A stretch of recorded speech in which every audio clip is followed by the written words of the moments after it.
Okay, so I'm going to move through this quickly, and there's a quick presentation, and then I have a demonstration. And my goal was, when you walk out of here, if you want to do a shaker, you'll be very close to having a finished shaker when you walk out the door. Okay, so let's see if we can meet that goal. First is, it said that confession is good for the soul, so I have a confession to make. I've been keeping bees for nearly 4 years, and I've never done a mite count. Okay, I treat. And I'm a chemist by training, and I treat, I like Mite Away quick strips. The closest I come to counting is when I pull the bottom board out after treating. I look down, and if there's a lot of mites, I said, man, good job, Jim, you killed all those mites. And if there's not many mites, I say, good job, Jim, you proactively killed the few mites that were there before they could become a lot of mites. And I felt pretty good about that, but one of my goals for growing as a beekeeper this year is to take the next step and start doing the counts and actually monitoring what's going on.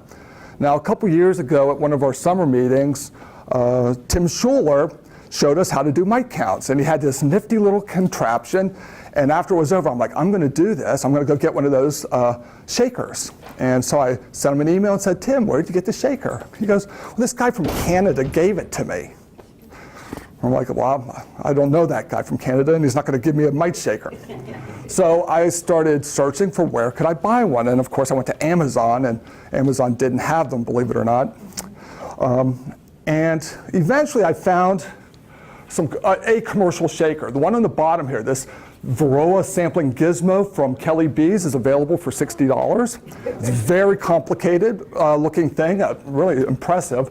Now, at that time, if the upper one had been available, I'd have just bought it, and you wouldn't be seeing me here today, okay? But a year and a half or 2 years ago when I was looking, that thing wasn't available, or at least I couldn't find it, okay? That thing's $23.95, but you have to order it from a supplier in Canada, okay? I don't know what it is about the Canadians in these things, but apparently they know how to make these shakers, okay? So I'm like, well, oh man, I'd really rather buy it than make it. But I did some looking, and sure enough, there are directions on how to make this. And Randy Oliver has published a couple of papers on how to make mite count shakers, okay? And so these are pictures from one of his papers, and the citations are down on the bottom here. First, you cut a hole through the lid of a peanut butter jar with a tomato paste can, which you have heated with a torch until it's like red hot, okay? And then that makes a nice, neat hole. And then you cut the number 8 hardware cloth to fit on the lid. And then you put the two lids together with the holes, capturing the hardware cloth between them. And then you pull out your handy soldering gun, and you weld that. And he's holding that with his bare hands, and he's welding that thing. And then lo and behold, he ends up with his shaker for doing his counts. Okay.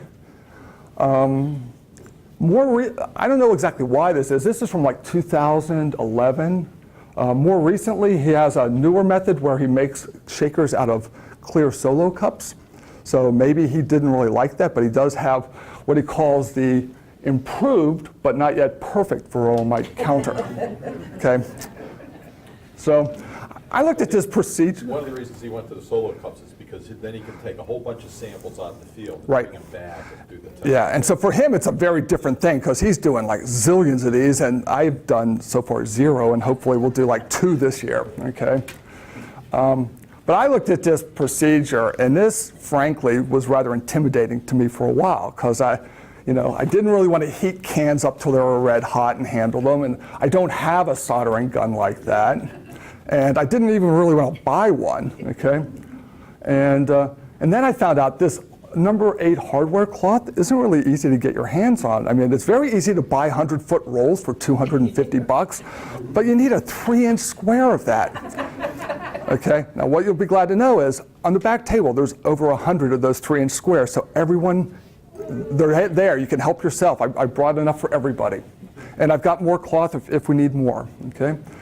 So the question is, can we do this a little easier? Okay, whoops, wrong way. So this is an alternative method, okay? Rather than using a red hot tomato sauce can or tomato paste can, I use a drill to drill the holes, okay? And I just tape the 2 caps together with duct tape so that you just drill both holes at the same time, okay? I do the same thing with the hardware cloth. I cut it with a pair of scissors so that it neatly fits inside the little lip around the rim of the cup, or of the cap rather. Okay. Then I glue the lids together, and then after that's all cured, you can just assemble it. Okay. So why didn't Randy just glue them together? And he addresses that in his article. And he said he tried several different adhesives, and they always failed when you put the isopropyl alcohol into the, okay, and I can confirm that that's true because I tried building one of these using epoxy, okay, and I assembled it and it felt really nice, you know, and I put it all together and I was playing with it and I put some isopropyl alcohol in it, shook it a few times, set it on my desk, and the next morning went down and picked up the top and it just came apart cleanly, okay. So the epoxy doesn't work. And so the trick is getting the glues right, and I think I've got it, but I'm not sure yet. So this is an experiment. We'll try this, and we'll see how, you know, what kind of failure rate we have. Okay? So what glues do we use? Okay? So the glues I'm using are what's called the Loctite plastic bonding system, which is a two-part surface primer with a cyanoacrylate, which you more commonly know as crazy glue. Okay, that costs $377 at Home Depot. It bonds well to polypropylene because it uses this primer system, but it's very low viscosity and it will not fill the gaps. Okay, and when you put these two caps together and try to capture the screen in between them, there's a gap in there that's the thickness of the screen plus all the surface contours of the cap. Cyanoacrylate will not fill that, okay? So it does well on the bonding the polypropylene, but not filling the gaps. On the other hand, this Loctite epoxy plastic system, which is $547 at Home Depot, does not bond to polypropylene, and they say that right on the directions, okay? But it is very good for filling gaps, okay? So what I did is, this is a little bit on how I glued the lids together. Okay. First is when you wear these, when you do this, it's a good idea to wear gloves because you could decide whether you're more afraid of being burned with a red hot tomato paste can or gluing your fingers together. Okay. But it's a good idea to wear gloves because you will get glue on your fingers. Okay.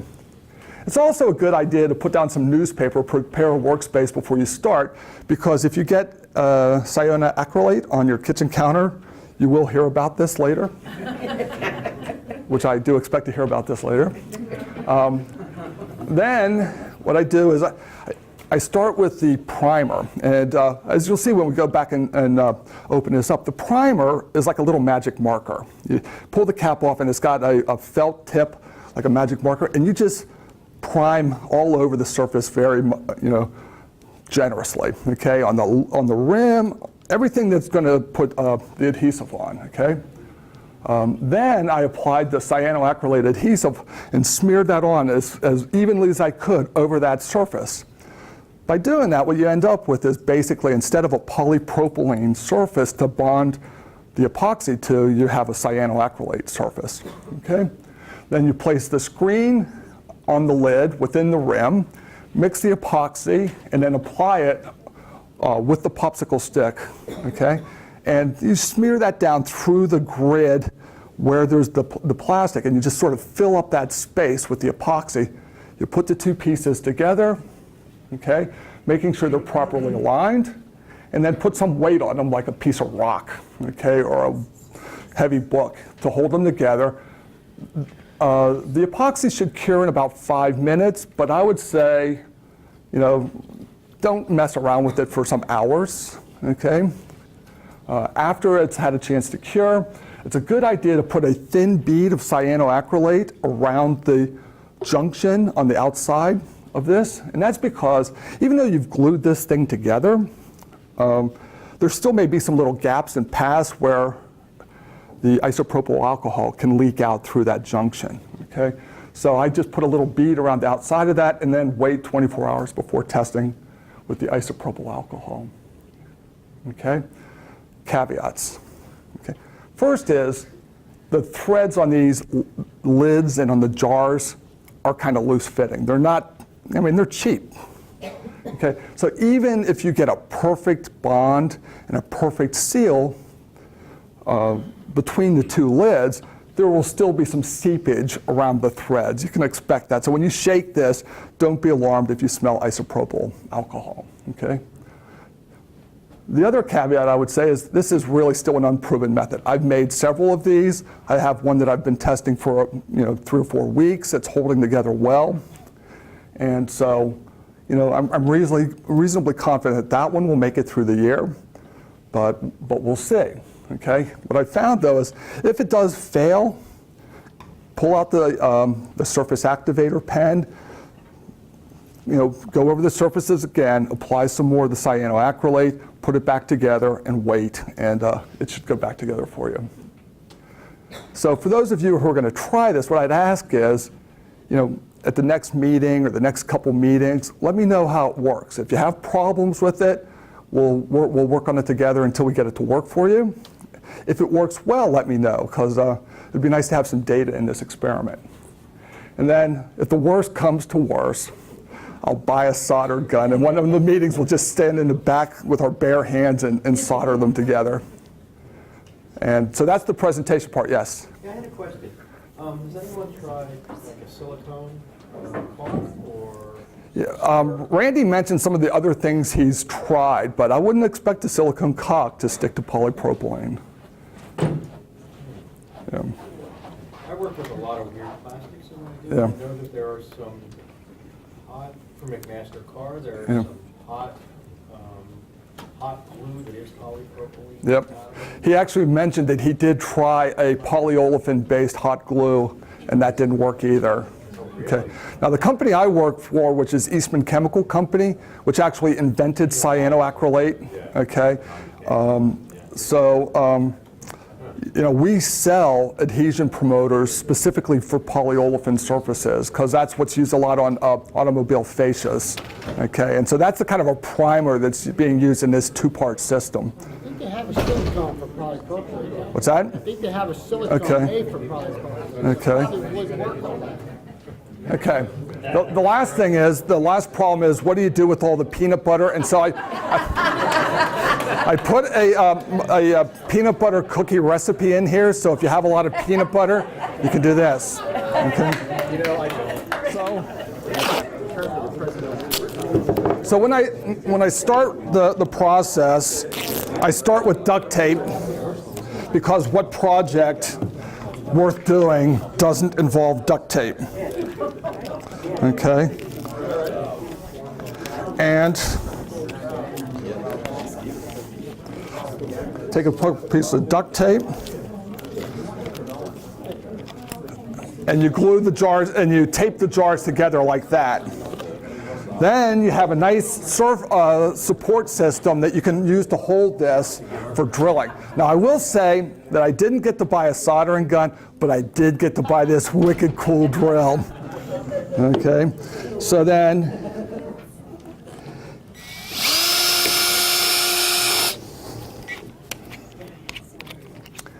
and this wicked cool hole saw. Have you had tools as a kid?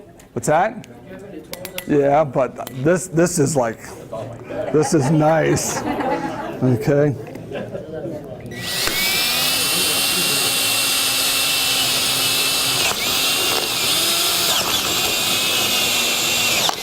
Whoa. When I'm at home, I do this a little more slowly, but I'm feeling a little pressed for time. So when you're done with that, you have a nice, neat hole, okay? Then, okay, what you'll find is the edges have a lot of this blue stuff on them, and you just clean that off.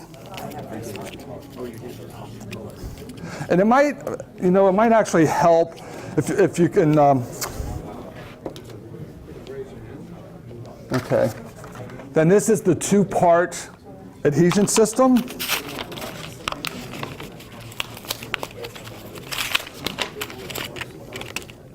And as I said, if you come up here and take, if you look, it looks just like a little magic marker, okay? And I take this and just liberally, and this one's going to be kind of a mess because it's, I don't get to be as picky as I'd be at home, okay? And you do that.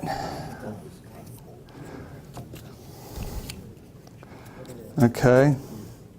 One thing I will say is, I've read some complaints at Amazon.com. Some people complained that they opened these up and they were dry. And if you open it up and it's dry, I think you take it back to Home Depot and you say, hey guys, I need another one. Because this one actually seems to be like that. Is this supposed to be more accurate than the sugar roll? Like the Yes, but I think you could do a sugar. You could use the same shaker. Okay, and I figured as far as actually how to do the mite count, we'll do that later in the spring when we're over at the observation hives. When he's done, I'll spend 5 minutes to tell you how it works. Okay. We will do those at the spring meeting. But you apply that primer, okay, and then you take this, and this is a point at which you definitely want to have gloves.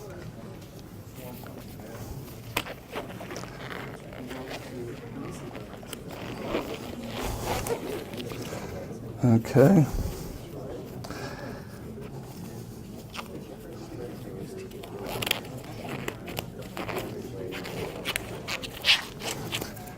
Okay. Pair of scissors.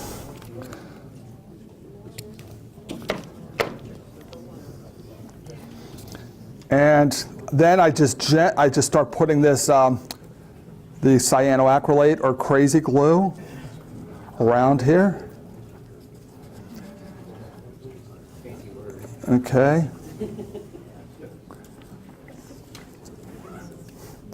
And like I said, when I'm at home, I'm like real meticulous about it. But for the purpose of this, let's just, and then I'd let this sit for a while. Okay. Then you take your 2-part epoxy.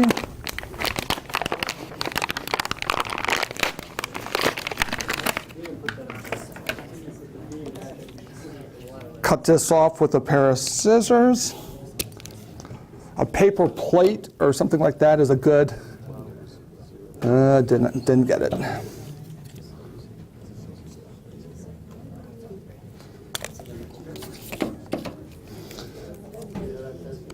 There we go.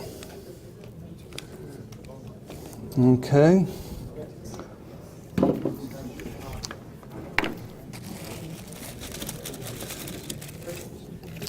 Popsicle stick to mix up your epoxy.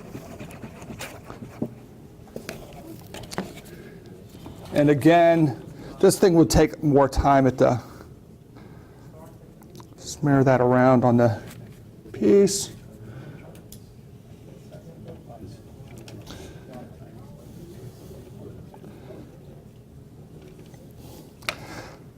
Let's pretend I did that really neatly. Okay. You have your little cut screen. You set that down in place. And again, I've carefully cut that screen so it sits down in the little ridge around this. Then I take the epoxy again and go around and fill in the screen that's over the plastic. And if we'd had enough time, I'd kind of hoped we'd all be doing this together, so you wouldn't just be watching me do it, you'd be doing it yourselves. Okay, then you'll assemble the 2 pieces, line them up so that you won't be looking at them slightly misaligned for the rest of your life. It's going, man, I wish I'd been a little more careful with that. Okay. And then find something like a rock to sit on there. And then that should take, I'd say, the epoxy should cure in 5 minutes, but I'd give it a little more time than that, okay? And then, when that's done, and it really is bonded well together, Then I go back and at the seam where the two jars are joined together on the outside, put another thin bead of the cyanoacrylate just to prevent leakage. And then you have a shaker, okay? I wouldn't put any alcohol in it for a day or so.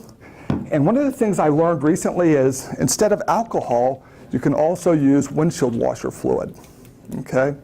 And the nice thing about that is it could be less aggressive than the isopropyl alcohol, so it might be a little easier on the adhesive, okay? So what we have is plenty of screen for everyone who wants screen.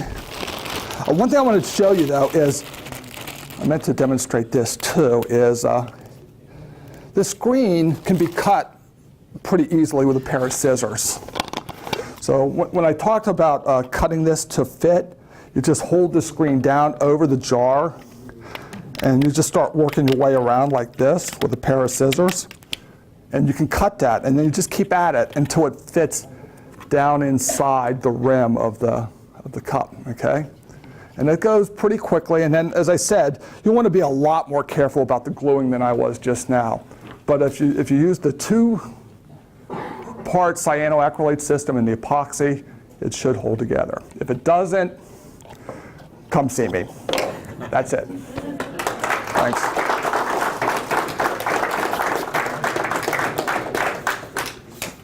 Any questions?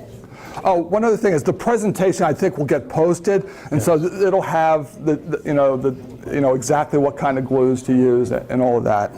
And there's popsicle sticks and screen for anyone who wants it. And if you brought lids, we can drill them right now. We're here till 4 o'clock, so there's a video on our YouTube channel, youtube.com/nwnjba, that explains how to use this.